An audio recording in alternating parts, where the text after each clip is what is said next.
We're on the phone today with the one and only Jim McCarty, Rock and Roll Hall of Famer, longtime drummer, founder for the band the Yardbirds. And he has a new book out. It's called She Walks in Beauty, My Quest for the Bigger Picture. Jim, how are you today? I'm good. How are you? I'm doing wonderful. Thank you so much for joining me. Okay, my pleasure. Well, first of all, you've got the new book out, She Walks in Yes. Beauty, My Quest for the Bigger Picture. Can you tell the listeners a bit about the new book? Well, it was all inspired really by my wife actually passing. It was almost a couple of years ago, and it was such a shock to me. I really wanted to look into it and find out where she'd gone, And I sort of thought about death a bit before, but not really a lot. And I had different ideas, so I pursued various things. I looked into near-death experiences and then into mediums, and I ended up actually doing a course in mediumship with an American medium called Suzanne Giesman, who was actually initially she was in the U.S. Navy at one time as an officer, and she left when her stepdaughter died in Iraq. She got struck by lightning, and she became a medium. And so I studied, and I found out how to communicate with my wife, and it became rather exciting. So I thought, I'll put this into a book because it's interesting, and it might help people that are in the same boat as me, because it was very difficult for me. And it became easier and easier the more I could communicate, and so many wonderful things happened, and it was a great story to tell. Excellent. Yeah, I know you had a book out previously that dealt a lot with your music career and everything that came with that, but this one seems, a lot more personal and kind of looks at things from a different angle, as you mentioned. Yes, the original book, Nobody Told Me, I actually wrote with a guy called Dave Thompson, who's an English rock writer that lives in America, and he came on board on this one too, and I was quite surprised because he's written like 150 rock and roll books, and then he came into this one and he said, "Oh yeah, I'm excited about this. I love all this stuff," and so we had a lot of fun doing it. Well, I imagine the new book wasn't easy to write after your wife passed, but I imagine in a way maybe the process kind of helped you process things at the same time, as you mentioned, kind of sort things out. Well, it did. Yes, it was a source of a lot of healing for me, and I could get a lot off my chest, and I felt as if she was involved as well. So it was like a combination, and it drew me nearer to her and her nearer to me. It was a very nice thing to be able to do, and I'm glad Dave got on board because he was so sympathetic and so into the idea. He was almost talking to her himself.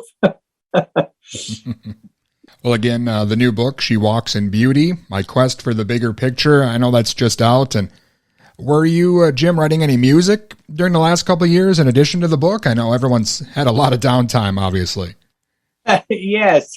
I've found it a bit difficult, obviously, but the music's coming slowly. I'm doing some more and more songs.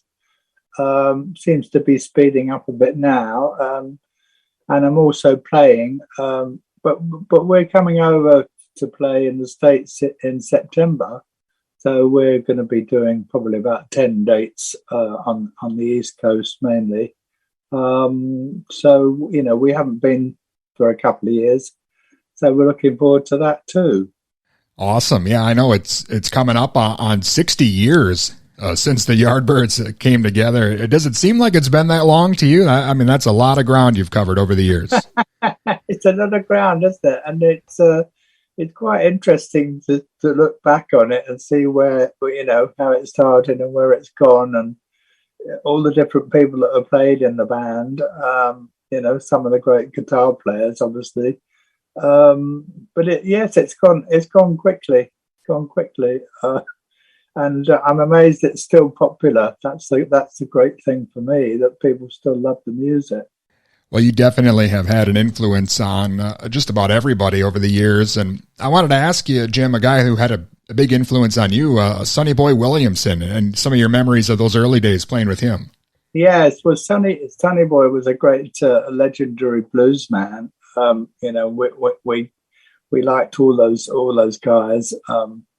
But Sonny Boy in particular was great because we were able to meet him and play with him. We did some shows with him and even a recording with him. But it was quite strange because we were so different to him. We were like young white guys from the suburbs of London. He was from Tennessee or somewhere, and a lot older than us. But it seemed to work. It was great for us, and he was a great performer. One of the greats, one of the legends. Definitely. And I know when it comes to the Yardbirds, as you mentioned, everyone kind of cites the guys like Jimmy Page and Clapton, Jeff Beck, starting their careers through there. But I think when you look at the influence that you guys had on other bands who followed you, your drumming was a major influence on rock music and kind of shaped how that eventually wound up. Well, yeah, I started it. I was basically very simple. I started very simple blues drumming, and I'm not at all sort of big-headed. I'm very modest, and I do get a lot of compliments about the drumming because it was what needed for the band.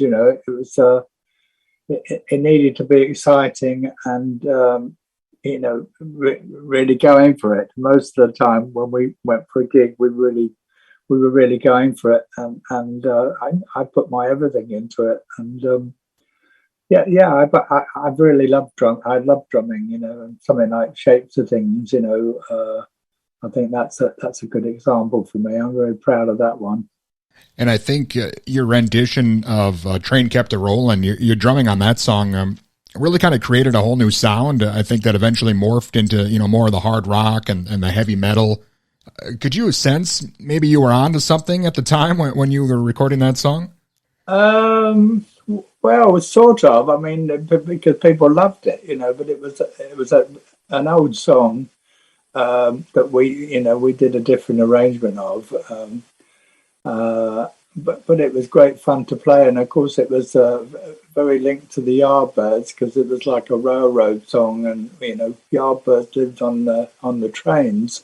And I love doing all that sort of train drumming, and we did all those sounds as well, harmonica and the feedback and everything. I don't know whether we thought it was still, going to lead on to heavy metal, but we had a lot of fun, and but we knew we were doing something good.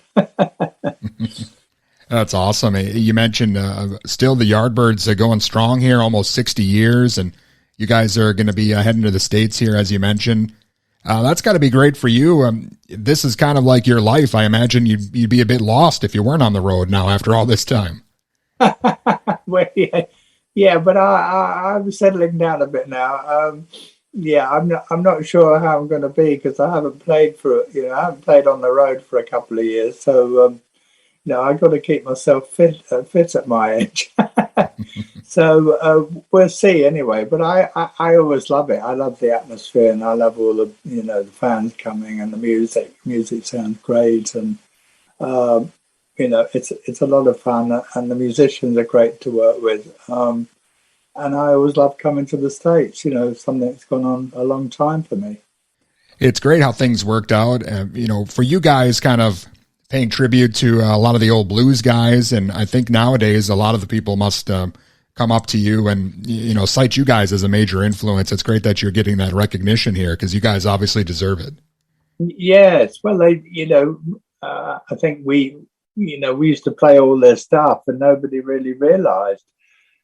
in the States when we came over. They hadn't seen people like Howling Wolf or Chuck Berry, you know, Slim Harpo and Muddy Waters, all these people. They thought it was our music, and in fact it was theirs. And we have to give them credit for that. I mean, it was great music, and so exciting and soulful for us to hear, and we loved it, and that's why we played it. Excellent. Jim, I wanted to ask you also, obviously you were doing some kind of unseen things on the drums back in the day, and now the way drumming's evolved, are there some guys out there that you're impressed by, or, you know, just kind of hold the evolution of drumming itself? I mean, I think people seem to be kind of pushing the boundaries more and more as time goes on. Yeah, there's some amazing. I mean, I couldn't name them all. Some amazing young drummers, and of course the jazz drummers still play great. You know, the Art Blakey's and all these guys. You know, and I loved all that. People like Joe Morello. You know, from Dave Brubeck, he was one of my idols, and you know, some of the early rock drummers. But yeah, drumming has gone a long way, hasn't it, in 50 years? There's some great drummers around now.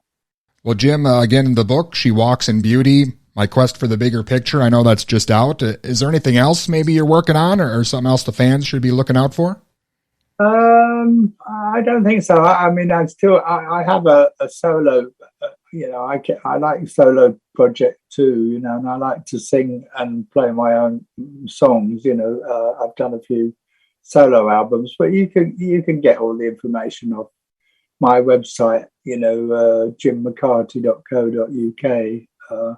It's all on there, what I've done and what'll be coming up. Excellent. Jim, again, it's been an absolute honor to speak with you, and the new book is great, and I really appreciate your time today. Thank you so much. Thank you, Dustin. Thank you for having me on. You bet. Anytime. Thank you so much, Jim. Okay. Cheers. And again, that was Rock and Roll Hall of Famer Jim McCarty, founder and drummer for the Yardbirds. And his new book, She Walks in Beauty, My Quest for the Bigger Picture, is out now.